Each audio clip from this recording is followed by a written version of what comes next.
زوبی مجھے تمہاری مدد کی ضرورت پڑے گی، ان دواؤں کو حاصل کرنے کے سلسلے میں جو درگاہ پر استعمال ہوتی تھیں، ان لڑکیوں کے لیے جن پر ہسٹیریا کا دورہ پڑتا تھا یا ان پر جو صاحب اولاد نہیں ہوتی تھیں۔ تم ان دواؤں سے کیا کرو گے؟ بس ایک آئیڈیا ہے، میرا خیال ہے کہ مدیر نمبر 1 کو ان دواؤں کے زیر اثر بولنے پر مجبور کیا جائے۔ ایک دوا ہوتی ہے جو پولیس سے زیادہ سراغ رساں ادارے استعمال کرتے ہیں، ظاہر ہے ممنوع اور خطرناک بھی ہے، اسے سچ کا زہر نہیں سچ کا تریاق کہتے ہیں، ٹروتھ سیرم انجیکشن۔ یہ ان مجرموں کو لگایا جاتا ہے جو بہت زیادہ مزاحمت کرتے ہیں، اس انجیکشن کے لگتے ہی ان کی ساری ذہنی مزاحمت ختم ہو جاتی ہے، ان سے جو پوچھو سچ بتانے لگتا ہے۔ باہر ایک مشین بھی استعمال ہوتی ہے جو جھوٹ پکڑنے کا آلہ کہلاتی ہے۔ تو تم رانا کو وہ انجیکشن لگانا چاہتے ہو؟ اگر ملے تو، نہ وہ بازار میں دستیاب ہے نہ ہسپتالوں میں، مسئلہ حل ہو جاتا اور سب پتہ چل جاتا۔ وہ سوچ میں ڈوبی رہی۔ پتہ چل گیا تو تم کیا کرو گے؟ سب کو مار دو گے؟ اگر انہوں نے ہمیں مارنے کی کوشش کی، ورنہ قانون کے حوالے۔ اگر ایسی بات ہے تو سمجھو تمہارا کام ہو گیا۔ کیا مطلب؟ بیٹھے بیٹھے ہو گیا؟ نام بتاؤ دواؤں کے، اس پر منحصر ہے میری کامیابی۔ نام خود دیکھ لینا، میرا خیال ہے کہ ایک جگہ کچھ دوائیں پڑی ہیں، تم جانتے ہو۔ میں سیدھا ہو کے بیٹھ گیا، کہاں اور میں کیسے جانتا ہوں؟ اس لیے کہ تم رہے ہو وہاں، مجھے معلوم ہے۔ اکبر کا ایک ٹھکانہ تھا، ایک کوٹھی تھی الگ تھلگ عیاشی کے لیے۔ میرا منہ بے یقینی کی حیرت سے کھل گیا۔ ہاں میں نے دیکھی ہے وہ جگہ، میں رہا ہوں وہاں، محبت کا قیدی بن کر۔ اس جگہ کی تلاشی لو۔ آخری دنوں میں شاہینہ نے بڑا ہاتھ مارا تھا، ابا چلا رہے تھے کہ دوائیں کہاں گئیں، ان کا آدھے سے زیادہ سٹاک غائب ہو گیا تھا۔ دل چاہتا ہے تمہارے ہاتھ چوم لوں، میں نے جذبات کی روانی میں کہہ دیا۔ زوبی نے ہاتھ آگے بڑھا دیے۔ مجھے کوئی اعتراض نہیں۔ شرمندگی سے مجھ پر گھڑوں پانی پڑ گیا۔ ریشم اور زوبی چلی گئیں۔ جب وہ چلی گئیں تو اپنے پیچھے نئی ہلچل چھوڑ گئیں۔ وہ منزل دور تھی مگر نشان منزل صحیح ثابت ہوا تھا۔ میں نے ساری آس زوبی سے باندھ رکھی تھی اور کوئی غلطی نہیں کی تھی۔ اس نے یہ ضرور بتا دیا تھا کہ میں نے ٹھیک سوچا تھا۔ میں چاہتا تھا کہ صبح ہونے سے پہلے ہی اس جگہ سے دوائیں اٹھا لاؤں جو اکبر کا عشرت قدہ تھی اور میرا قید خانہ۔ اب وہ پرانی حویلی کسی کے کام میں نہیں تھی، ویران پڑی تھی۔ دیر سے سونے کا نتیجہ یہ نکلا کہ میں سورج طلوع ہونے کے 1 گھنٹے کے بعد جاگا۔ اوپر والی کھڑکی سے جھانک کر دیکھا تو سکندر اور انور ٹہلتے ہوئے کسی مسئلے پر بات کر رہے تھے۔ ابھی تک دہشت گردی کرنے والوں نے دوبارہ کال نہیں کی تھی، یہ مجھے سکندر نے بتایا۔ اس نے ساری رات فون کے پاس بیٹھ کر جاگنے کے بجائے اپنے بیڈ روم میں سرہانے کی طرف فون رکھ لیا تھا۔ وہ سوتے جاگتے انتظار کرتا رہا اور اسی طرح صبح ہو گئی۔ انور بہت پریشان تھا۔ معلوم نہیں رات ماں جی نے کیسے گزاری۔ میں نے تو جب سے ہوش سنبھالا ان کو حویلی میں ہی دیکھا۔ میں نے کہا ان کی عمر زیادہ ہے لیکن ایک تو بیماری کوئی نہیں، دوسرے وہ مشکل حالات میں بھی پرسکون رہنا جانتی ہیں، اور ایک بات کی طرف سے اطمینان ہو گیا ہے کہ وہ سودا کرنا چاہتے ہیں۔ وہ خود خیال رکھیں گے ماں جی کا۔ ہو سکتا ہے وہ کہیں کہ ان سے بات کرائی جا سکتی ہے، اگر ہم رحیم یار خان سے بات کرا دیں۔ اس میں کوئی حرج نہیں، انور بولا۔ دیکھ انور، تو نے بھی دنیا دیکھی ہے، یہ غوا برائے تاوان ہے۔ تاوان میں وہ پیسہ نہیں رحیم کو مانگ رہے ہیں۔ ہو سکتا ہے کہ ہمارے تاخیری حربے انہیں کسی قسم کے شک میں مبتلا کر دیں کہ ہم کوئی پس پردہ کارروائی کر رہے ہیں۔ پولیس اور تمام خفیہ ادارے ان کے پیچھے لگے ہوئے ہیں۔ وہ دھمکی دیں گے کہ ہم نے ایسا کیا تو ماں جی کی لاش ہی ملے گی۔ یہ سارے ہتھ کنڈے وہ ضرور آزمائیں گے، انور اداسی سے بولا۔ شاید اس سے بھی زیادہ۔ کچھ اغوا کرنے والے تشدد کر کے چیخیں سنواتے ہیں، مگر تو فکر مت کر، آج کل میں کچھ اچھا ہو جائے گا، اب امید پیدا ہو گئی ہے۔ رات ہی رات میں ایسا کیا ہو گیا؟ انور نے پوچھا۔ میں نے کہا میرے ساتھ چل، معلوم ہو جائے گا۔ پر جانا کہاں ہے؟ اس کی حیرانی بڑھ گئی۔ اکبر ایک پرانی حویلی کو عیاشی کے لیے استعمال کرتا تھا، وہیں جانا ہے۔ میں نے کہا وہاں کیا ہے؟ راستے میں بتاؤں گا، تو دیکھ لے گا۔ سکندر اب تک خاموش تھا۔ اس نے کہا جہاں جاؤ اکیلے مت جاؤ، مجھے کچھ قانون سے نمٹنا ہے، اس سے فرصت ملے تو اپنے بندے ملبہ اٹھانے پر لگاؤں گا، مشینری آ جائے۔ اس کی بات مکمل ہوتے ہی زوبی نے دروازہ تھوڑا سا کھول کر چلانا شروع کیا۔ Phone phone. ہم سب ایک ساتھ لپکے، مگر ہمارے پہنچنے تک گھنٹی بند ہو گئی تھی۔ اس دوران زوبی نے ناشتہ لگوا دیا تھا۔ ہم ضرورت سمجھ کے کھاتے رہے اور گھنٹی کے انتظار میں ٹینس بیٹھے رہے۔ یہ اعصابی کشیدگی کا اثر تھا کہ فون بجا تو ہم سب چونک پڑے۔ پھر انور کے اشارے پر سکندر نے ریسیور اٹھا لیا۔ کون بول رہا ہے؟ اسپیکر سے آواز سنائی دی۔ تم جانتے ہو، اس نے غرا کر کہا۔ اچھا بولو، میں سکندر ہوں۔ دوسری طرف سے کہا گیا، تم کیوں آ جاتے ہو بیچ میں، ہر جگہ اپنی ٹھیکیداری لے کر؟ اچھا لو، انور سے بات کرو۔ سکندر نے ریسیور انور کی طرف بڑھا دیا۔ ملک سلیم کہاں ہے؟ آئندہ اسی سے بات ہوگی۔ ریسیور میں نے لے لیا۔ میں ملک سلیم ہوں۔ دیکھ لومڑی کی اولاد، تو بہت چالاک بنتا ہے اور تو ہے بھی عیار، سب کو قابو کر رکھا ہے، مگر اس معاملے میں ہوشیاری دکھائی تو بیٹا بڑھیا کے ٹکڑے ہی ملیں گے۔ فی الحال تو وہ آرام سے ہے، اسے آرام سے ہی رکھو۔ مائیں تو سب کی سانجی ہوتی ہیں، تمہاری بھی ہوگی۔ زیادہ ڈائلاگ بازی کرنے کی ضرورت نہیں، ہم جذباتی نہیں ہو سکتے۔ یہ بتاؤ استاد رحیم کو کہاں لا رہے ہو؟ جہاں تم کہو گے وہیں لے آئیں گے، اور جذباتی نہ ہو، ہم کسی سے مدد نہیں لے رہے ہیں، نہ پولیس سے نہ فوج سے۔ فون بالکل غیر متوقع طور پر بند ہو گیا۔ وہ بالکل روایتی طریقے پر ڈیل کر رہے تھے۔ اگلی بار وہ آواز سنیں گے اور سنوائیں گے، پھر ہو سکتا ہے ایک بوڑھی عورت کی آہوزاری سنوائیں، ہمارے اعصاب کو توڑنے کے لیے۔ حسب توقع فون کی اسکرین پر نظر آنے والا نمبر بدل گیا تھا، وہ جگہ بدل بدل کر فون کر رہے تھے۔ اگر ہم معلوم کرتے تو پتہ چلتا کہ نمبر کسی پی سی او کا ہے۔ وہ جانتے ہیں کہ تجھے سب کا اعتماد حاصل ہے، انور کچھ دیر کے بعد بولا۔ میں کوشش کروں گا کہ اس اعتماد پر پورا اتروں، میں نے اٹھتے ہوئے کہا۔ اگلی کال فوراً نہیں آئے گی، ہمارے پاس کچھ وقت ہے۔ ہم یوں گھر سے نکلے جیسے ایوان صدر سے صدر کی سواری نکلتی ہے۔ یہ سکندر کی احتیاط پسندی کا تقاضا تھا۔ گارڈز کی 4 گاڑیاں ہمارے آگے آگے چل رہی تھیں۔ میں اس کے حق میں نہیں تھا، لیکن سکندر کے اصرار پر اجازت دینی پڑی۔ راستہ وہی تھا جس پر میں بارہا سفر کر چکا تھا۔ وہ کوٹھی دونوں بھائیوں کی جاگیر کے درمیان میں کہیں واقع تھی۔ تقریباً 15 منٹ کے بعد ہم اس کوٹھی کے باہر تھے۔ یہاں کیا ہے؟ انور نے کچھ دیر کے بعد پوچھا۔ میں چونکا۔ جس چیز کی مجھے تلاش ہے اگر وہ مل گئی تو شام تک سب معلوم ہو جائے گا۔ انور کی سمجھ میں کچھ نہیں آیا۔ وہ مجھے مختلف کمروں میں جا کے الماریاں کھنگالتے دیکھتا رہا۔ مجھے ڈر یہ تھا کہ کہیں شاہینہ نے وہ سب دوائیں بعد میں یہاں سے ہٹا نہ دی ہوں، یا کوئی اور انہیں لینا گیا ہو۔ وہ خطرناک دوائیں تھیں، انہیں عام دوا سمجھ کے استعمال کرنے والے کے ساتھ کچھ بھی ہو سکتا تھا۔ اگلے آدھے گھنٹے میں نے ہر الماری جھانک لی تھی، اور سوائے مایوسی کے مجھے کچھ بھی ہاتھ نہ آیا تھا۔ میں نے کچن میں دیکھ لیا، مرچ مسالوں کے ڈبوں میں بھی جھانک لیا۔ پھر مجھے باتھ روم کا خیال آیا۔ کچھ لوگ دواؤں کو ٹھنڈی جگہ رکھنے کے لیے فریج نہ ہو تو باتھ روم کا استعمال بھی کرتے ہیں۔ میری تلاش بارآور ثابت ہوئی۔ مجھے پرانے شیمپوز اور کاسمیٹکس کے ساتھ ایک کیبنٹ میں تقریباً ایک 8 انچ لمبا 4 انچ چوڑا اور گہرا ویکسینیشن کا بیگ ملا، جو دیکھنے میں شیونگ کٹ لگتا تھا۔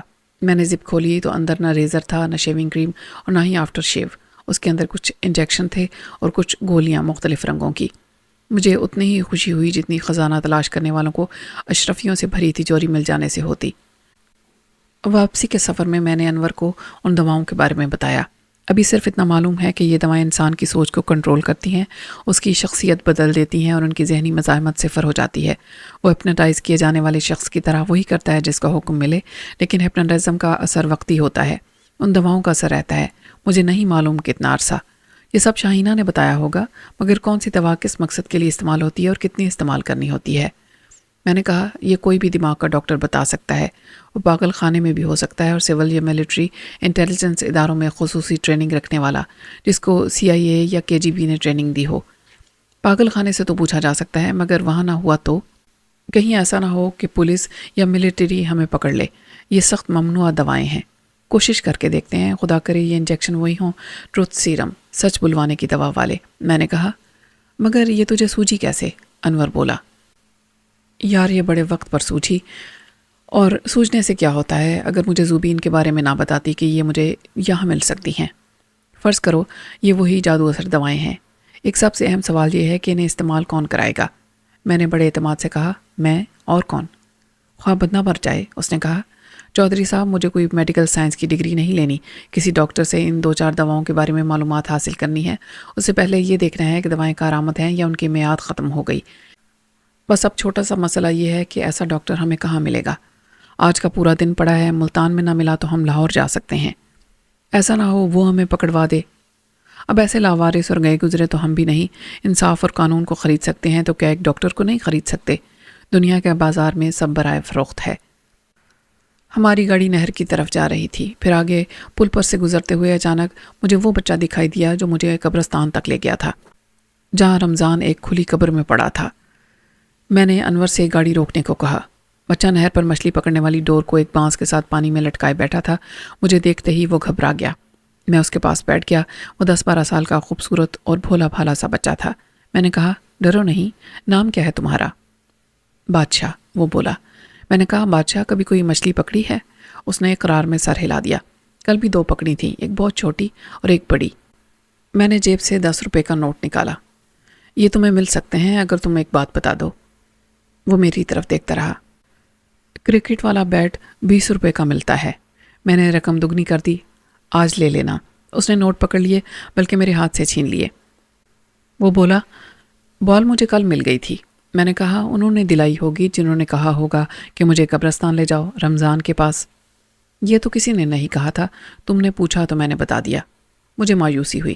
تمہیں کیسے معلوم ہوا تھا کہ رمضان قبر میں لیٹا ہوا ہے؟ وہ تو میں چھپن چھپائی کھیل رہا تھا، پہلے بھی اس قبر میں چھپ جاتا تھا۔ اس دن رمضان پر کود گیا تو بھاگا۔ ابا کو پتہ چلا تو اس نے کہا کہ خبردار جو پھر سے اتر گیا۔ وہ دونوں چرسی ہیں، قبرستان میں پڑے رہتے ہیں۔ دونوں کون؟ میں چونکا۔ اس کا بھانجا اور وہ تو مر گیا کب کا، بچہ خاصا باخبر تھا۔ ابا نے گولی کی بات بھی کی تھی۔ گولی کون؟ گلاب دین، سب گولی کہتے ہیں اور مجھے کچھ نہیں معلوم۔ وہ بانس اٹھا کر چل دیا۔ مجھے 20 روپے ضائع ہونے کا غم نہیں تھا۔ رمضان کا بھانجا نہ صحیح، گلاب دین کا لنک ضرور مل گیا تھا۔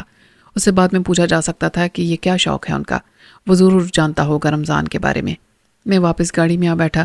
مرادہ والی کی طرف سے گزرتے ہوئے انور نے گاڑی کا رخ حویلی کی طرف موڑ لیا۔ اب بھی وہاں دھوئیں سے کالی اینٹوں کے ڈھیر، جلتے ہوئے شہتیر اور آثار عبرت کے سوا کچھ نہ تھا۔ عارضی خیمہ لگائے انور کے نمکخوار گارڈ ایک ساتھ ایک چارپائی پر بیٹھے تھے اور ایک پولیس مین محو خواب تھا۔ اس نے آرام کے لیے پتلون کی بیلٹ بھی نہیں، اوپر کے بٹن بھی ڈھیلے کر لیے تھے۔ ہم واپس سکندر شاہ کی کوٹھی پر پہنچے تو اتفاق کی بات تھی کہ سکندر شاہ ہمیں گھر پر ہی مل گیا۔ وہ کوئی معاملہ نمٹا کر آیا تھا اور پھر کسی ایسے ہی کام سے جا رہا تھا کہ رک گیا۔ میں نے اس سے پوچھا، کل آپ نے کسی ذہین اور نوجوان پولیس افسر کا ذکر کیا تھا۔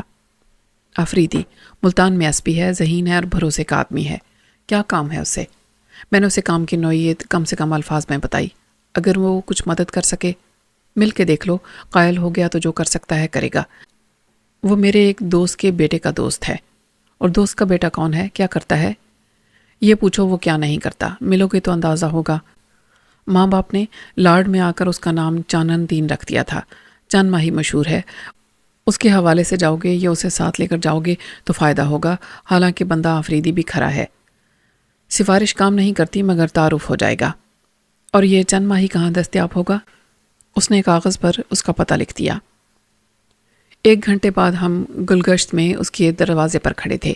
یہاں جدید کوٹھیاں سب بہت بڑی بڑی تھیں، 2 کنال اور 4 کنال اور اس سے بھی زیادہ رقبے والی۔ کال بیل بجاتے ہی ایک 7 فٹ قد کا پگڑی اور شملے کے ساتھ 8.25 فٹ خاص میاں والی کا چوکیدار نکل آیا۔ وہ اتنا دبلا تھا کہ 7 فٹ کی لمبائی کے مقابلے میں اس کی چوڑائی 7 انچ لگتی تھی۔ ہاں جی، حکم کرو۔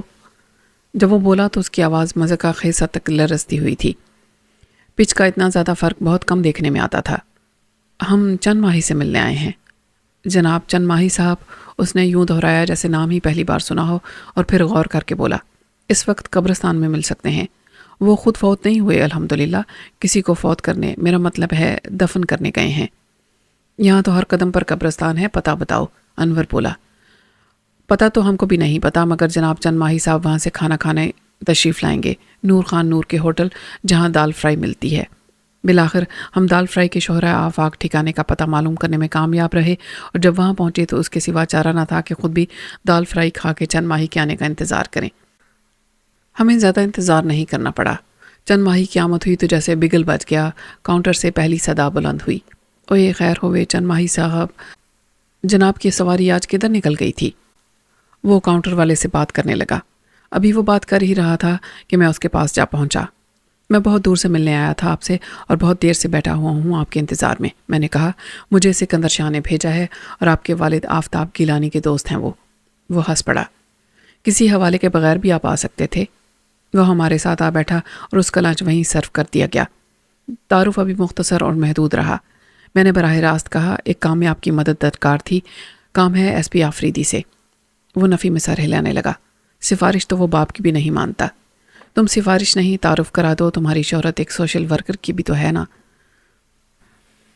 یہ ایک انسانی مسئلہ ہے، انور بولا۔ کچھ لوگ میری ماں کو اغوا کر کے لے گئے ہیں، میری خاندانی حویلی کو بم سے اڑا کر، اور اب دامان مانگ رہے ہیں۔ بے شک یہ پولیس کیس بنتا ہے، میں مانتا ہوں۔ اسی علاقے کا ہے تو آفریدی کو پتہ ہوگا، وہ جیسے قائل ہو گیا۔ آدھے گھنٹے کے بعد ہم ایس پی آفریدی کے آفس میں تھے۔ حالات کی مدد شامل حال لگتی تھی کہ اس نے ہمیں براہ راست آفس تک پہنچا دیا۔ میں ذہنی طور پر پوری تیاری کر چکا تھا کہ مجھے اپنا کیس کیسے پیش کرنا ہے۔ آفریدی نے مرادآبادی کے چودھریوں کی حویلی کے بم سے اڑائے جانے کی خبر سنی تھی۔ اس سے پہلے وہاں کوئی درگاہ بھی تباہ ہوئی تھی۔ وہ اپنے علاقے سے باخبر تھا۔ وہ ڈاکوؤں کا کام تھا، میں نے کہا، اور وہاں کے مرشد انور کے تایا تھے۔ واردات میں ان کی بیوی اور بیٹی بھی ہلاک ہوئی تھیں۔ میں نے سنا تھا کہ یہ کام ڈاکو گاما رستم نے کیا تھا۔ کچھ اس کے حریف کا نام بھی لے رہے تھے۔ میں نے کہا، خرابی اس کے بعد یہ ہوئی کہ وہ مرید جو درگاہ پر 10 قسم کے غیر قانونی اور غیر اخلاقی دھندے کرتے تھے، درگاہ کو نئے سرے سے کھڑا کرنا چاہتے تھے۔ اس کی اجازت نہ انور نے دی اور نہ ہی باقی خاندان والوں نے۔ اس خاندان کی وارث ایک لڑکی رہ گئی ہے، اس نے بھی اجازت نہیں دی۔ اس نے سمجھنے کے انداز میں سر ہلایا۔ وہ تو دشمن ہو گئے ہوں گے پھر، یہی بات ہے۔ انہوں نے انور کی حویلی کو بم سے اڑایا اور اس کی بوڑھی ماں کو ساتھ لے گئے۔ اب پولیس تو چلتی ہے ضابطے کے مطابق اور ابھی تک نتیجہ ہے 0، مگر ایک بندہ ہمارے ہاتھ لگ گیا ہے جو ان کا سرغنہ تھا۔ آپ اسے یہاں لے آئیں یا ہم منگوا لیتے ہیں، آفریدی نے کہا۔ ہم سے اس کی رہائی کا سودا کیا جا رہا ہے، اسے چھوڑ دو تو انور کی ماں واپس آ جائے گی۔ لیکن تفتیش میں اس نے کچھ نہیں اگلا، حالانکہ آپ کے بھی محکمے کے 2 پرانے تفتیش کرنے والے تھے۔ میں نے ان دونوں کا نام بھی بتا دیا۔ وہ کچھ دیر سوچتا رہا۔ پھر آپ مجھ سے کیا توقع رکھتے ہیں؟ میں نے کہا، تشدد کے بجائے اسے ٹروتھ سیرم دیا جائے تو وہ سچ بولنے پر مجبور ہو جائے گا۔ ایس پی دم بخود رہ گیا۔ آپ نے یہ نام سن لیا ہے کہیں سے؟ پولیس ابھی اتنے ماڈرن اور سائنٹیفک طریقے استعمال نہیں کر سکتی۔ میں یہ جاننا چاہتا تھا کہ یہ طریقے کون استعمال کر سکتا ہے۔ انجیکشن اور دوائیں میرے پاس ہیں، مگر میں ڈاکٹر نہیں ہوں۔ وہ مجھے بے یقینی سے دیکھنے لگا۔ مگر یہ ممنوعہ دوائیں ہیں۔ سرکار، آپ کس کو امپریس کر رہے ہیں؟ آخر اپنے اس ولایتی قانون سے؟ چند ماہی بولا۔ یہ پاکستان کا قانون ہے۔ چند ماہی نے اس کی بات کاٹ دی۔ وہی نا جو گورے بنا گئے تھے، وہ پہلے یوز ہوتا تھا تو کالے حاکم اسے مس یوز کر رہے ہیں۔ چند ماہی، یہاں اس وردی میں اور اس آفس میں بیٹھ کے تو میں نہیں کہہ سکتا کہ قانون کوئی نہیں، جو چی چاہے کرو۔ ایس پی صاحب، سارا مسئلہ وقت کا ہے، ہمارے پاس وقت نہیں ہے، ورنہ یہاں نہ صحیح لاہور کراچی کہیں تو ہمارے مطلب کا آدمی مل ہی جائے گا۔ انور بولا۔ میں نے کہا، آپ کا کہنا بجا کہ ایسی دوائیں ممنوع ہیں، لیکن ایک تو لانے والا کوئی اور جو زندگی بھر اسے استعمال کراتے رہے، ان سے کبھی کسی نے نہیں پوچھا۔ یہ بھی نہیں پتا کہ انہوں نے کتنے بندے مار دیے۔ ہر دوا بنائی جاتی ہے کسی مرض سے شفا کے لیے، مگر استعمال ہوتی ہے دوسروں کی جان سے کھیل کر اپنی تجوریاں بھرنے کے لیے۔ اس درگاہ پر بھی یہی ہوتا رہا۔ ایس پی نے خفگی سے کہا، بتانا میرا فرض ہے، کیا پولیس اور کیا دوسرے محکمے، مجھے سب کی لاقانونیت کا علم ہے، مگر اسے میں جائز نہیں کہہ سکتا۔ زہر اگر تریاق کے طور پر استعمال ہو تو اجازت ہوتی ہے، چند ماہی نے کہا۔ اوکے، مجھے پتا ہے بحث ہوگی تو میں ہار جاؤں گا۔ لاہور کے مینٹل ہسپتال میں ایک ڈاکٹر تھا جو ریٹائر ہونے کے بعد یہی ہے ملتان میں۔ چند ماہی کے کان کھڑے ہو گئے۔ ڈاکٹر مینٹل، جس کا اصل نام ڈاکٹر اشفاق ہے؟ وہ خود مینٹل نہیں ہے، پاگل خانے میں رہنے کی وجہ سے نام پڑ گیا ہے۔ عین ممکن ہے اسے کچھ معلوم ہو، اس نے کچھ مریضوں پر تجربات کیے تھے۔ وہ گیا تھا غالباً FRCS کرنے، وہاں کسی ریسرچ میں شامل رہا اور ایک جرمن ڈاکٹر سے اس کی دوستی ہو گئی۔ دونوں کی دلچسپی ایک ہی موضوع پر تھی، دماغ کی سوچ بدلنا، جس سے دماغ کا علاج ممکن ہو۔ چند ماہی نے سر ہلایا۔ کوئی کتاب لکھ رہا ہے وہ، یا لکھوا رہا ہے برین واشنگ پر؟ آپ انہیں جانتے ہیں تو پھر مل لیتے ہیں ان سے، میں نے کہا۔ اگلے آدھے گھنٹے میں ہم ڈاکٹر کے گھر کے باہر موجود تھے۔ گھر کی حالت کوئی بہت زیادہ اچھی نہیں تھی، ڈرائنگ روم کا فرنیچر بھی پرانا تھا۔ ان کی بیگم نے ہمیں ڈرائنگ روم میں بٹھایا۔ ڈاکٹر کو دیکھ کر میں حیران رہ گیا۔ وہ اپنی عمر سے بہت کم، چہرے مہرے اور حلیے سے بھی پرانا ڈاکٹر نہیں لگتا تھا۔ اس کے بال بہت گھنے اور سفید تھے اور بڑے سلیقے سے پیچھے بنے ہوئے تھے۔ وہ ہاتھ ملا کر بیٹھ گیا۔ آپ اس مریض کو دکھانے آئے ہیں؟ اس نے چند ماہی کی طرف دیکھا۔ چند ماہی مسکرایا۔ یہ آپ کی شہرت سن کر آئے ہیں؟ آپ برین فنکشن کنٹرول پر کوئی تحقیق کر رہے ہیں؟ میں نے کہا، ہمیں پتہ چلا ہے کہ آپ ہیومن بیہیویئر کو متاثر کرنے والی دواؤں پر کسی جرمن سائنٹسٹ کی مدد سے مل کر ریسرچ کر رہے تھے۔ اس نے اقرار میں سر ہلایا۔ وہ ناممکن ہے، یہاں وہ مجھے جرمنی بلا رہے ہیں، ابھی میں کسی سے کچھ شیئر نہیں کر رہا ہوں۔ ترپ کے پتے کی طرح میں نے جیب سے دوائیں نکالی اور ڈاکٹر اشفاق کے سامنے رکھ دیں۔ اس نے پیکٹ اٹھا کر ایک ایک دوا نکالی اور اسے غور سے دیکھا۔ اس کی آنکھوں میں دلچسپی کی چمک پیدا ہو چکی تھی۔ یہ کون استعمال کرتا ہے یا کراتا ہے؟ کوئی بھی نہیں، اور استعمال کسی کو بھی نہیں آتا، انور نے کہا۔ پھر یہ تمہارے ہاتھ کیسے آئیں؟ وہ ہم سب کو دیکھتا رہا اور ان کی الگ الگ صفات بتاتا رہا۔ میں نے کہا، آپ ان کا استعمال جانتے ہیں؟ اس نے اقرار میں سر ہلایا۔ میری تو فیل ہی یہی ہے، پھر یہ عام استعمال کی چیز نہیں۔ میں نے کہا، میں ڈائریکٹ اور مختصر بات کروں گا۔ یہ میرا دوست انور ہے، اس کی عمر رسیدہ ماں کو اغوا کر لیا گیا ہے۔ اغوا کرنے والوں کا ایک بندہ ہمارے ہاتھ لگا ہے، مگر وہ کچھ بتاتا نہیں۔ پولیس کے تربیت یافتہ تفتیش کاروں نے بڑی محنت کی اس سے اگلوانے کے لیے، لیکن وہ کچھ بھی بتاتا نہیں ہے۔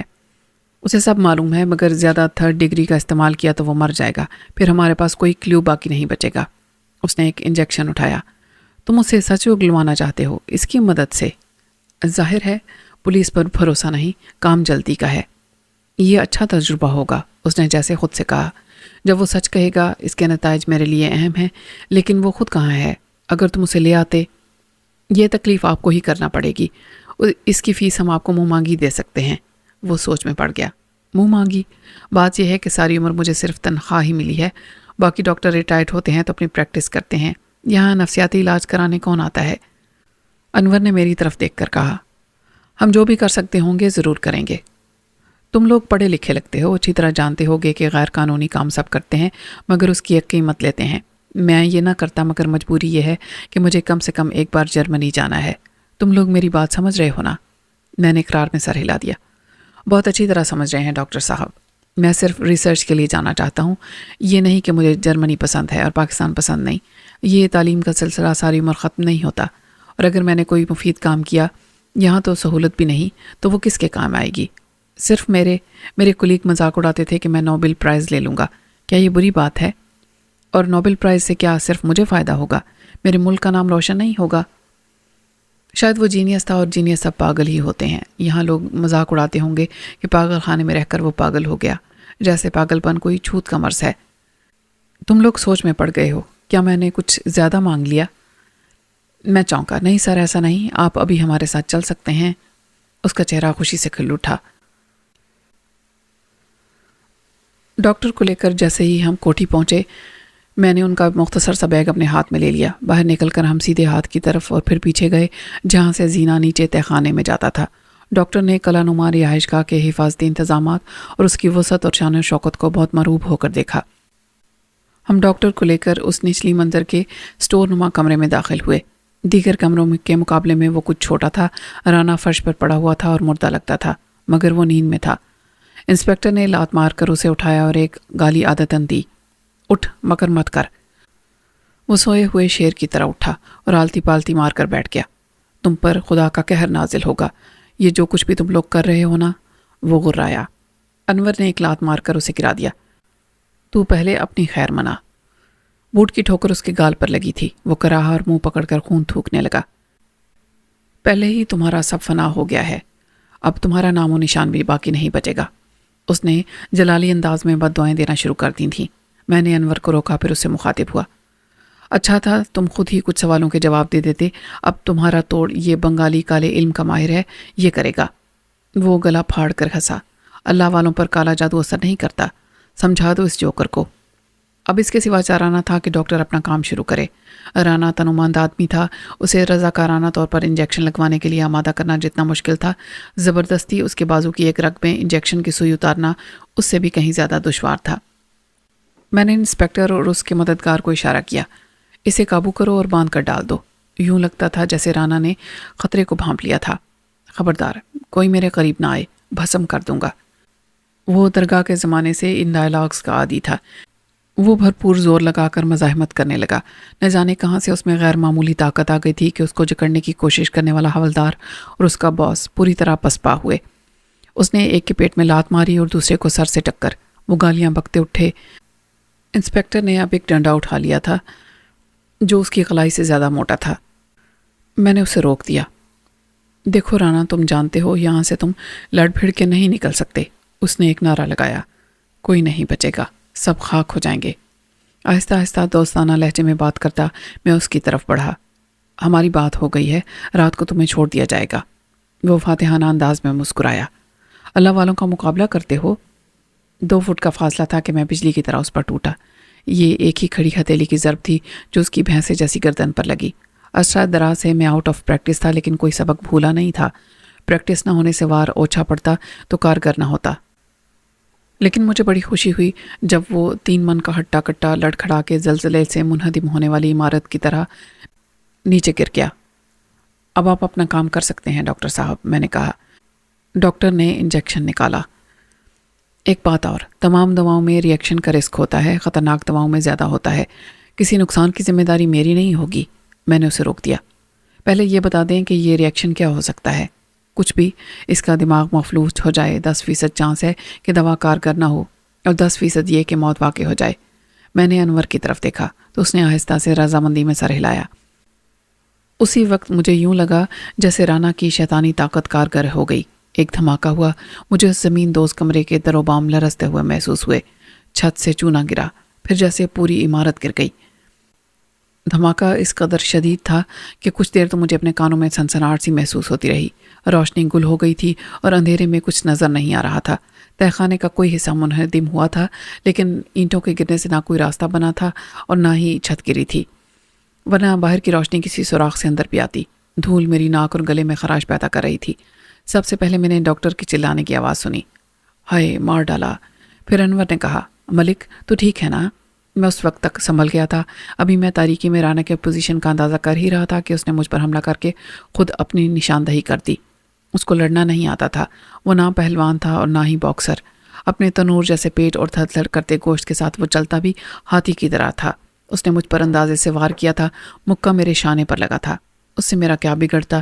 میں نے اندازے سے ایک لات گھمائی، لات اس کے پیٹ میں لگی اور وہ ذبح ہوئے بھینسے کی طرح ڈکرا کر زمین پر گر کے واویلا کرنے لگا۔ اس دوران میں انور نے ڈاکٹر صاحب کو دریافت کر لیا تھا۔ انور پوچھ رہا تھا، ڈاکٹر صاحب کیا ہوا، آپ ٹھیک تو ہیں؟ ڈاکٹر ایسے آوازیں نکال رہا تھا جیسے اس پر نزاع عالم طاری ہو گیا ہو۔ مر گئے، ہم تو بالکل مر گئے۔ یا اللہ، کس منحوس گھڑی ہم نے یہاں آنا منظور کیا تھا۔ کم بخت نے کتنا زور کا ہاتھ مارا ہے، سب تباہ کر دیا۔ اچانک تاریکی میں ایک ننھا سا شعلہ روشن ہوا۔ یہ دیا سلائی انور نے جلائی تھی، جس نے کچھ عرصے قبل ہی سگریٹ نوشی شروع کی تھی۔ اندر کا سارا منظر ایک دم واضح ہو گیا تھا۔ رانا پیٹ تھامے فرش پر لوٹ رہا تھا، ڈاکٹر بھی کندھا دبا رہا تھا۔ رانا مکہ مکہ اس کے کندھے پر لگا تھا۔ میری نظر نے تہ خانے کے اس گوشے کو دیکھا جو مسمار ہو گیا تھا۔ دھماکہ باہر ہوا تھا اور شدت سے لگتا تھا کہ کسی نے ایٹم بم پھینک دیا ہو۔ دیواروں کا ایک گوشہ جزوی طور پر ملبے کا ڈھیر بن گیا تھا۔ ایک حصے میں لمبی لمبی دراڑیں بھی تھیں، مگر RCC کی مضبوط چھت دو طرف کی آدھی آدھی دیواروں پر اسی طرح قائم تھی۔ انور نے دوسری دیا سلائی جلائی۔ تو اس حرامزادے پر نظر رکھ، یہ سب اس کی کارستانی ہے۔ میرا شک بھی یہی تھا۔ اس کو چھڑا کر لے جانے والوں نے باہر سے دستی بم پھینکا ہے یا بارود لگا کر اس طرف سے راستہ بنانے کی کوشش کی ہے۔ پیچھے کیا ہے؟ کچھ نہیں، ایک باغ ہے جس میں پھلوں کے درخت ہیں، کوئی 100 گز لمبا اور 50 گز چوڑا۔ درخت ابھی زیادہ بڑے نہیں ہوئے، ان کے آگے دیوار ہے، اوپر خاردار تار ہے، ان میں کرنٹ ہوتا ہے رات کے وقت۔ اس کا مطلب ہے ادھر سے راستہ بنایا جا سکتا ہے۔ انور نے کہا، خیر ہمیں کیا کرنا ہے سوائے انتظار کے، امدادی کام باہر والے کریں گے، فکر کی کوئی بات نہیں ہے۔ میں نے سر ہلایا۔ ابھی تک باہر مکمل خاموشی تھی، اگر کچھ بھاگ دوڑ ہو رہی تھی تو اس کا نیچے تہہ خانے میں پتہ نہیں چلتا تھا۔ ڈاکٹر اب بھی اپنے سر کو دبا رہا تھا۔ ہم کو جانے دو، بڑی غلطی کی، ہم لالچ میں یہاں آ گئے، ابھی ہماری بیوی بیوہ ہو جاتی۔ میں نے کہا، ڈاکٹر صاحب ہم یہاں سے تمہیں کیسے باہر نکال سکتے ہیں؟ یہ بھی تو سوچو کہ تمہیں ریسرچ مکمل کرنے کے لیے جرمنی جانا ہے۔ اپنا کام مکمل کرو اور جاؤ 1 لاکھ روپے لے کر۔ پہلے والا انجیکشن کہیں گر کر ضائع ہو گیا تھا۔ ڈاکٹر نے دوسرا انجیکشن بھر کر رانا کے بازو میں سوئی پیوست کر دی۔ اب وہ حلق سے خرخراہٹ کی آواز نکال رہا تھا اور انجیکشن سے بچنے کی کوشش میں فرش پر ہاتھ پٹک رہا تھا۔ اس ہاتھ کو انور نے دبا لیا۔ آہستہ آہستہ ساری دوا رانا کے جسم میں اتر گئی۔ میں نے بھی اسے چھوڑ دیا۔ خوف سے اس کی آنکھیں ابل رہی تھیں اور چہرہ زرد تھا۔ یہ زہر کا انجیکشن دیا ہے تم نے، تم خونی ہو، قاتل ہو۔ وہ لمبے لمبے سانس لینے لگا۔ مارنا ہوتا تو تمہیں زندہ رکھتے ہی کیوں اب تک؟ انور نے کہا، جب تک تم دوسرے 10 شیطانوں کے بارے میں نہیں بتاؤ گے ہم تمہیں مرنے نہیں دیں گے۔ میں نے ڈاکٹر سے پوچھا، کتنی دیر میں اثر کرے گی یہ دوا؟ 3 سے 5 منٹ لگ سکتے ہیں، وہ بولا۔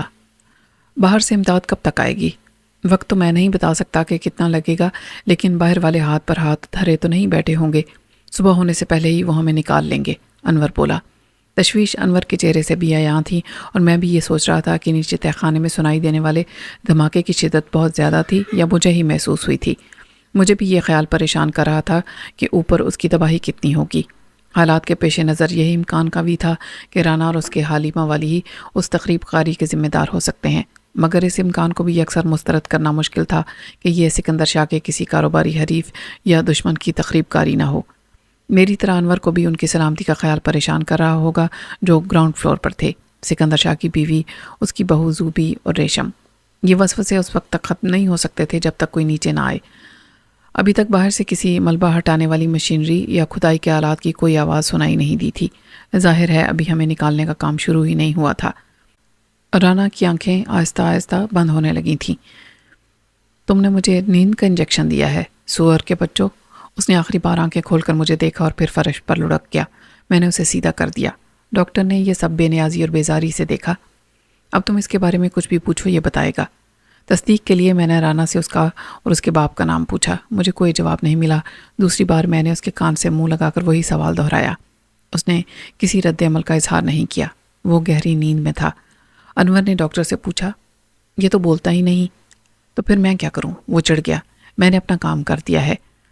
مجھے اس کے جواب سے مایوسی ہوئی، لیکن کوئی وجہ تو ہوگی کہ دوا نے اثر نہیں کیا۔ کبھی اسپرین بھی سر درد میں کام نہیں کرتی، کسی دوا کی کارکردگی 100% نہیں ہوتی۔ اس کے جواب نے مجھے سوچنے پر مجبور کر دیا۔ اس کے سائیڈ ایفیکٹس بھی ہوں گے، مضر اثرات، وہ کس دوا کے نہیں ہوتے؟ اس کی بات غلط نہیں تھی، مگر مایوسی کا رد عمل غصے کی صورت میں ظاہر ہوا۔ تم کو بتانا چاہیے تھا۔ میں انجیکشن لگانے آیا تھا، تمہیں میڈیکل کی تعلیم دینے کے لیے نہیں آیا تھا۔ پڑھے لکھے ہو، پڑھ لو خود کے پرچے پر کیا لکھا ہے۔ انور ایک کے بعد دوسری دیا سلائی روشن کرتا جا رہا تھا۔ آخری تیلی کے بعد ہمارا گھپ اندھیرے میں بیٹھ کے انتظار کرنے کے سوا اور کوئی کام نہ تھا، جب تک ہمیں نکال نہ لیا جائے یا روشن دان سے نئے دن کا اجالا اندر نہ پہنچے۔ باہر سے امدادی کارروائی شروع ہونے کی آوازیں اب سنائی دے رہی تھیں۔ میرا اپنا اندازہ تھا کہ سکندر کے انجینئر ہمیں 1-2 گھنٹے میں باہر نکال لیں گے۔ اس تاریکی میں ہم انجیکشن کے اندر سے نکلنے والا پرچہ ترکیبہ استعمال خاک پڑتے جو انتہائی باریک انگریزی میں تھا، اور ہمیں سمجھائے بھی تو خود ڈاکٹر۔ یہ تو ہم نے سوچا ہی نہیں تھا۔ محنت اور وقت ضائع کر کے کچھ حاصل نہیں ہوا۔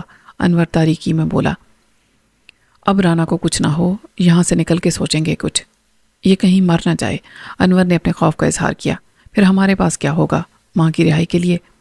مایوس مت ہو، زیادہ سے زیادہ یہ ہوگا کہ ہم ان کا مطالبہ مان لیں گے، انہیں درگاہ پھر سے بنانے کی اجازت دے دیں گے، مگر اماں کو ہر قیمت پر واپس لے آئیں گے۔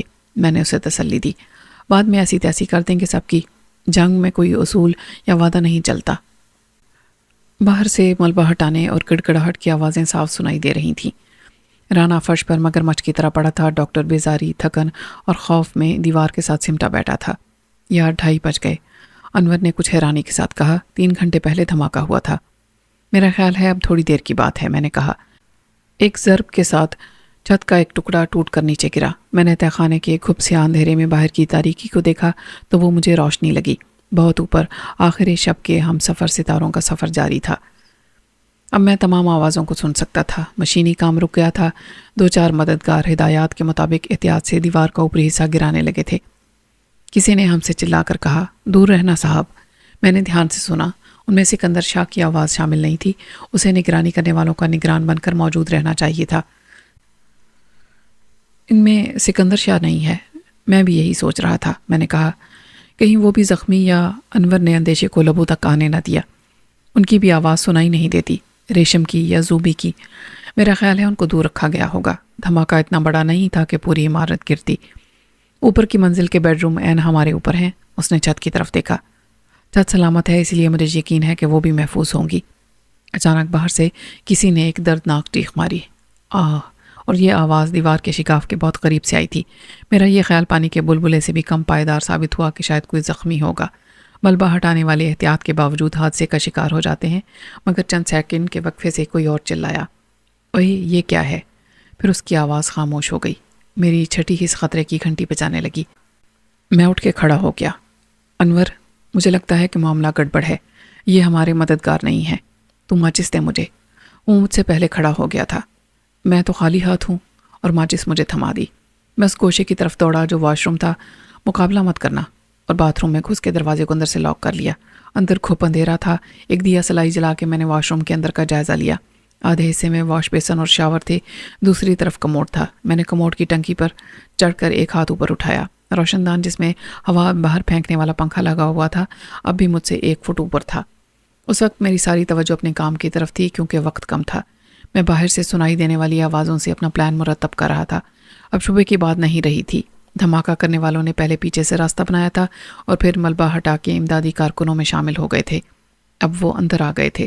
صاف ظاہر تھا کہ وہ صرف اپنے قیدی رانا کو چھڑا کر لے جانے کے لیے نہیں آئے تھے بلکہ اس کے ساتھ وہ ہمیں بھی لے کر جاتے۔ ہاتھوں سے 1 فٹ اوپر رہ جانے والے روشن دان کی کناری کو پکڑنے کا اور کوئی طریقہ نہ تھا سوائے اس کے کہ میں اندازے سے جست لگاؤں اور دونوں ہاتھوں کی انگلیوں سے کناری کو مضبوطی سے پکڑ لوں۔ اس میں خطرات بھی تھے مگر سوچنے میں وقت ضائع کرنے سے بہتر تھا کہ میں ایک کر گزروں۔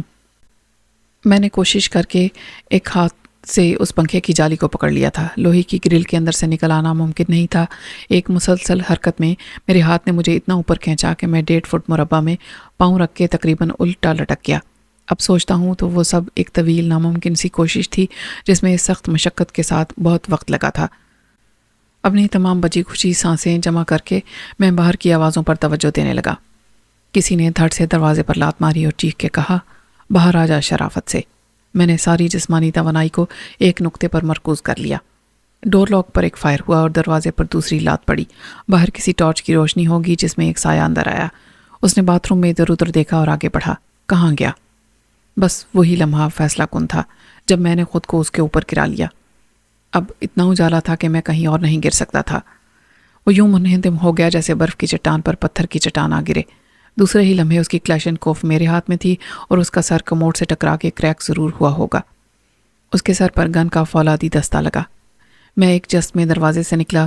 روشنی اوپر کسی ٹارچ سے آ رہی تھی۔ ایک شخص رانا پر چھکا ہوا تھا اور غالباً تصدیق کر رہا تھا کہ وہ زندہ ہے یا بے ہوش ہو گیا۔ ڈاکٹر ثابت کرنے میں لگا ہوا تھا کہ وہ ہمارے ساتھ نہیں مگر اس کی وہاں سننے والا کون تھا۔ انور اس کے ساتھ بے بسی سے ہاتھ اوپر اٹھائے کھڑا تھا۔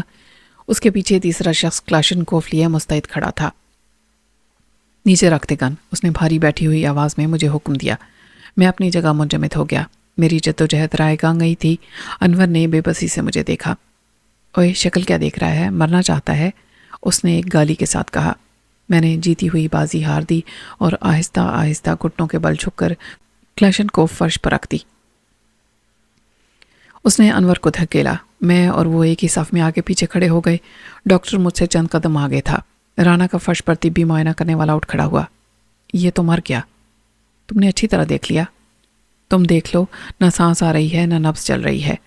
طبی رائے دینے والے نے بھی کلاشنکوف اٹھا لی جو اب تک اس کے قریب ہی فرش پر رکھی ہوئی تھی۔ چھوڑو اسے، ہمیں اب نکلنا ہے، میرے پیچھے والا بولا جو انہیں کمانڈ کر رہا تھا۔ فرش پر اینٹوں کے ڈھیر پر قدم رکھا انور چھت کے شگاف کی طرف چڑھنے لگا۔ وہ دونوں ہمارے اطراف میں چلنے لگے۔ میں حیران تھا کہ نیچے تو ہم بے بس تھے، اوپر سکندر کی ناقابل شکست سمجھے جانے والی سیکیورٹی کدھر گئی؟ وہ خود کہاں ہے؟ ریشم اور زوبی کہاں ہیں؟ کیا ہماری طرح سب پکڑے گئے؟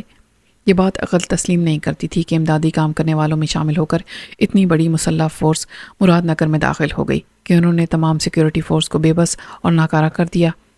ڈاکٹر، میں اور انور اس چھوٹے موٹے محل جیسے گھر کے عقبی حصے میں طلوع ہوئے۔ اس طرف آنے کا مجھے کوئی اتفاق پہلے نہیں ہوا تھا۔ 100 گز کے فاصلے پر جو فصیل تھی وہ 10 فٹ اونچی تھی۔ اس پر بھی خاردار تاروں کی 3 قطاریں تھیں جن کو ہر 8-10 فٹ کی دوری پر نصب لوہے کے ڈنڈوں نے سنبھال رکھا تھا۔ شاید ان میں کرنٹ بھی ہوگا لیکن سب انتظامات دھرے رہ گئے تھے۔ وہ چوروں کی طرح نقب لگا کر آئے تھے۔ باہر کچھ بندے ہمیں بے حس و حرکت پڑے ہوئے دکھائی دیے۔ یہ وہی لوگ تھے جو امدادی کام کے لیے طلب کیے گئے تھے۔ وہ سامنے سے اپنی مشینری کے ساتھ پہنچے تھے۔ پچھلی طرف سے داخل ہو کے 4 بدمعاش ان میں شامل ہو گئے۔ انہیں پتہ بھی نہ چلا اور اب ان کو اٹھا کے گاڑیوں میں ڈالا جا رہا تھا۔ یہ بڑا دل خراش منظر تھا۔ انور نے پوچھ لیا، کیا تم نے ان سب کو مار دیا؟ ہاں۔ اب یہ مت پوچھنا کہ کیسے، ورنہ مار کے بتانا پڑے گا۔ باقی 3 کو کمانڈ کرنے والا غرایا۔ ڈاکٹر بھون بھون رونے لگا۔ ارے ظالموں، مجھے تو جانے دو، مجھے یہ سب گھر سے زبردستی اٹھا کر لائے ہیں، میں ڈاکٹر ہوں۔ کچھ فاصلے پر ایک ایمبولینس موجود تھی اور ایک فائر بریگیڈ کی گاڑی۔ ڈرائیور کسی میں نہیں تھا۔ ان میں سے ایک نے دروازہ کھولا اور انور کو اندر دھکیلا۔ میں نے کوئی مزاحمت لا حاصل سمجھی اور خود ہی چڑھ گیا۔ ڈاکٹر اب تک واویلا کر رہا تھا اور ہم سے لا تعلقی ثابت کر کے یہ چاہتا تھا کہ اسے اصل مجرمان سے خارج کر دیا جائے۔ مجھے واقعی اس پر افسوس ہو رہا تھا کہ وہ خام خواہ مارا گیا۔ اسے لالچ کی سزا بھی نہیں سمجھا جا سکتا تھا۔ وہ ایک اچھے مقصد کی خاطر ہمارا ساتھ دینے پر راضی ہوا تھا۔ 4 افراد پر مشتمل اس گروہ کی ساری حکمت عملی میری سمجھ میں آ چکی تھی، جو انتہائی ذہانت سے مرتب کی گئی تھی۔ وہ پیچھے سے داخل ہوئے تھے اور اب اعلانیہ سامنے سے جا رہے تھے۔ ان میں سے ایک نے فائر بریگیڈ کی گاڑی سنبھال لی تھی، دوسرا ایمبولینس ڈرائیو کر رہا تھا۔ یہ دونوں سڑک پر سے گزرتی ہیں تو سائرن بجاتی ہیں اور انہیں راستہ مل جاتا ہے۔ ایمرجنسی ہے، ہٹ جاؤ، پرے ہٹ جاؤ، اور سائرن کی آواز پر لوگ خود بخود ایک طرف ہو جاتے ہیں۔ پرشور بازاروں اور مصروف شاہراہوں پر سے یہ گاڑیاں کسی ٹریفک سگنل کی پرواہ کیے بغیر پوری رفتار سے گزرتی ہیں۔ اب وہ جس طرح مراد نگر میں داخل ہوئے تھے ویسے ہی واپس جا رہے تھے۔ نہ آتے وقت سیکیورٹی نے ان کو روکا تھا اور نہ ہی جاتے ہوئے کوئی ان کی راہ میں حائل ہوا تھا۔ ایمبولینس کے اندر مجھے اور انور کو فرش پر بٹھا دیا گیا تھا۔ ایمبولینس ٹویوٹا کی ہائیس تھی۔ ہم ڈرائیور کے بالکل پیچھے درمیانی پارٹیشن سے کمر لگائے بیٹھنے پر مجبور تھے۔ 2 موت کے فرشتے ہم سے دور پچھلے گیٹ سے کمر لگائے چوکس کھڑے تھے اور ان کے ہاتھ میں اب کلاشنکوف نہیں بلکہ جدید خودکار پستول تھے۔ میرے اور انور کے خیالوں کی سمت ایک ہی تھی، لیکن یہاں بات کرنا لا حاصل تھا۔ انور نے اچانک ہی پوچھ لیا، باقی سب کا کیا ہوا ہوگا؟ میں نے بے خیالی میں جواب دیا، شاید وہی جو ہمارے ساتھ ہو رہا ہے۔ گیٹ کے نگران نے خوراک کے ریوالور کو لہرا کر ہمارا نشانہ لیا۔ اب حلق سے آواز نہ نکلے۔ انور نے آنکھوں میں مجھے اشارہ کیا کہ پنگا نہیں لینا چاہیے۔ گاڑی اچانک رک گئی۔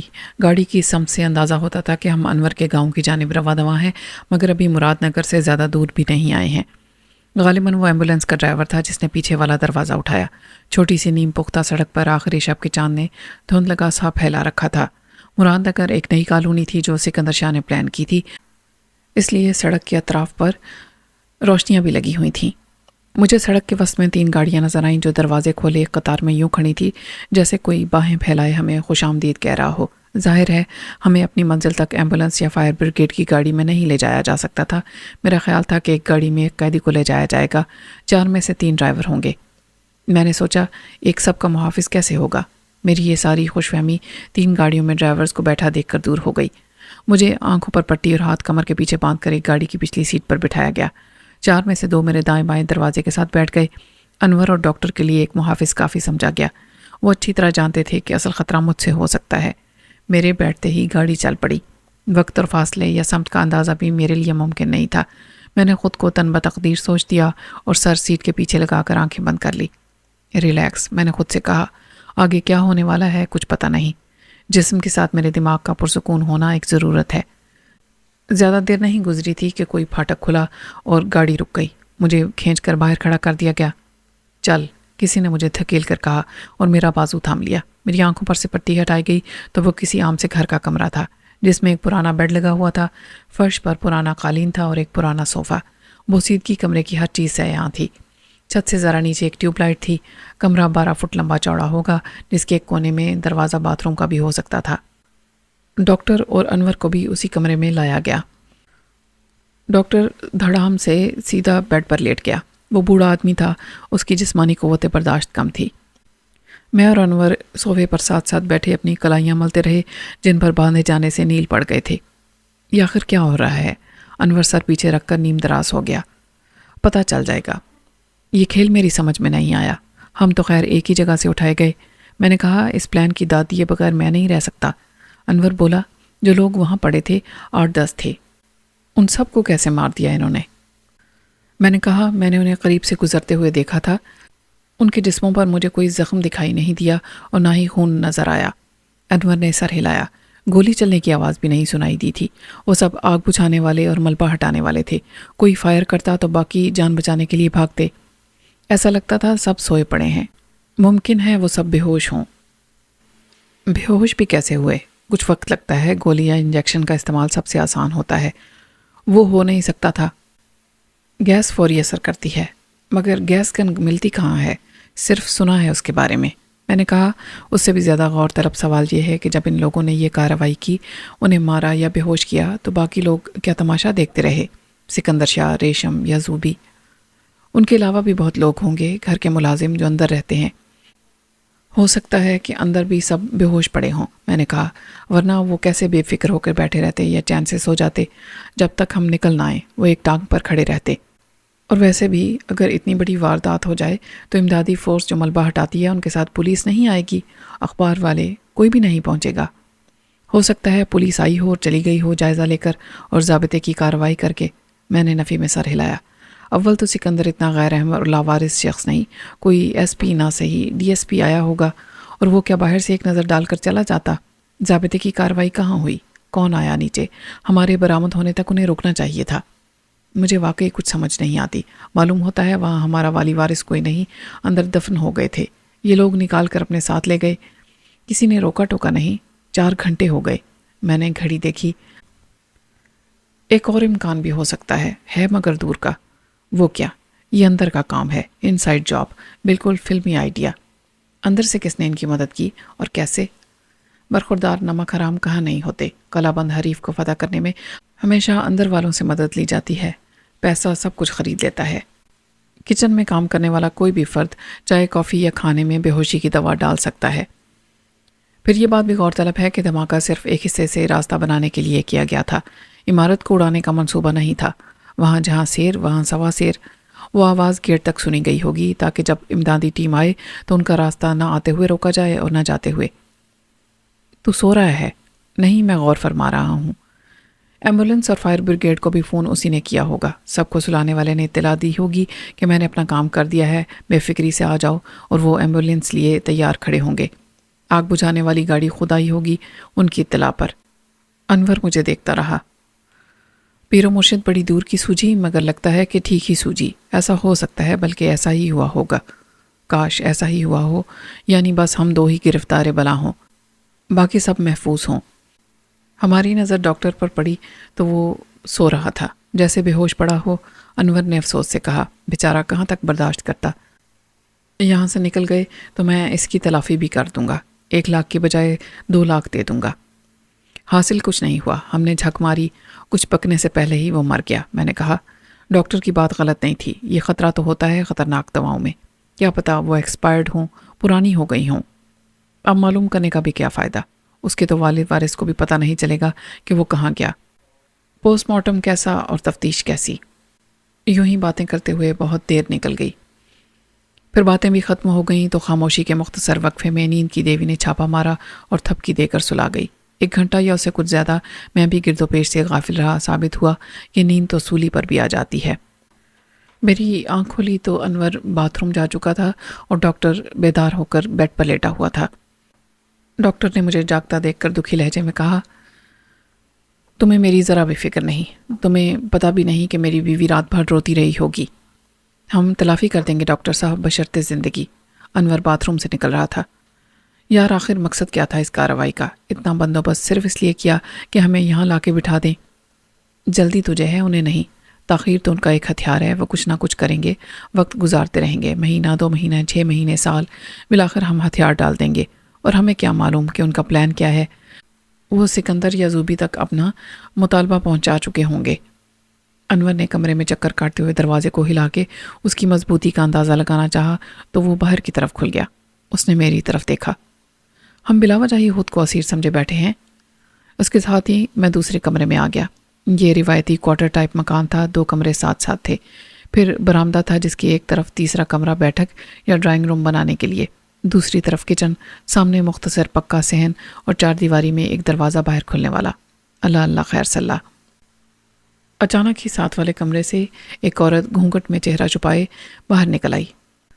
ہائے ہائے، کچھ چاہیے تھا تو حسینہ کو پکار لیتے، اس نے اپنے سٹائل کی تالی بجا کر کہا۔ میں نے کہا، اچھا تو حسینہ نام ہے تمہارا؟ اس نے پل بھر کے لیے اپنا گھونگھٹ اوپر اٹھایا اور اپنا چہرہ دکھایا اور پھر آنچل گرا لیا۔ زبان سے اقرار کیے بغیر ہی اس نے میرے شک کی تصدیق کر دی تھی۔ تمہارا چہرہ دیکھا ہوا لگتا ہے، میں نے کہا۔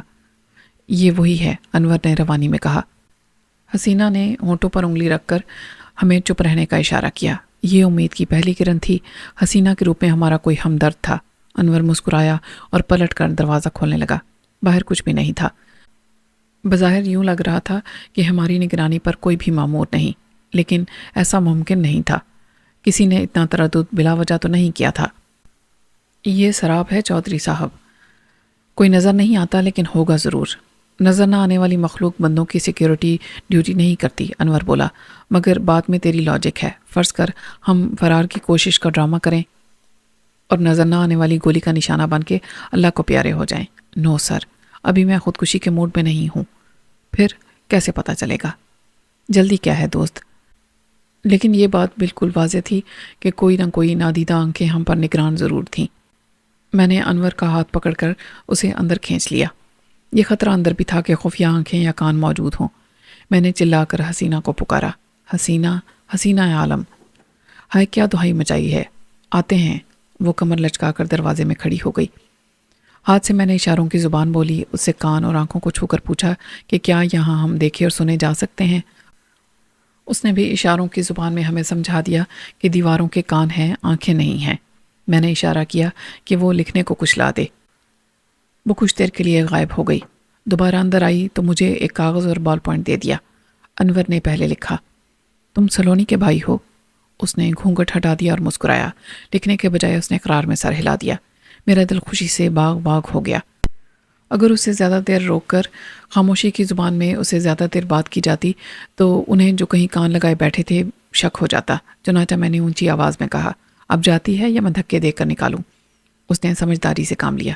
ہائے شہزادے، پیار کا جواب پیار سے نہیں دیتا، غصہ تو نہ کر۔ پھر پٹ سے تالی بجائی اور دروازہ بند کر دیا۔ یہ اطمینان کافی تھا کہ کمرے میں کیمرہ نہیں ہے اور کوئی آنکھ دیکھ نہیں سکتی کہ ہم کیا کر رہے ہیں۔ میں نے انور سے ہاتھ ملایا اور کاغذ پر لکھا، میں اب بہت پر امید ہوں، بہتری کی کوئی نہ کوئی صورت تو پیدا ہوئی ہے۔ انور نے لکھنے کی بجائے منہ میرے کان کے قریب لا کر سرگوشی میں کہا، دیکھا کیسا پہچانا میں نے؟ اب میں نے بھی کان میں کہا، جہاں تک مجھے یاد پڑتا ہے یہ مزار پر تھا اور ایسا ہی تھا۔ یعنی تمہارے کہنے کا مطلب ہے خواجہ سرا؟ ہاں، وہاں ڈانس کرتا تھا، یہ نام یاد نہیں۔ سلونی نے کبھی کسی بھائی کا ذکر نہیں کیا، نہ مجھ سے نہ کسی اور سے۔ میں نے کہا، اس نے خود بتایا تھا کہ سلونی میری بہن ہے اور میری مدد تو خیر نہیں کی تھی لیکن ہمدردی ضرور دکھائی تھی۔ اچانک ہی دروازہ کھلا اور حسینہ نے بل کھا کر کہا، آجا میرے چند ماہی، سواری آ گئی تیری۔ کیسی سواری؟ شرافت سے بات کرو۔ شرافت تو میری ماں کا نام تھا، مرے ہوئے 10 سال ہو گئے، اس سے کیسے بات کروں؟ گاڑی آئی ہے تمہیں سسرال لے جانے کے لیے، ایسی شاندار۔ اس نے چٹ سے تالی بجائی۔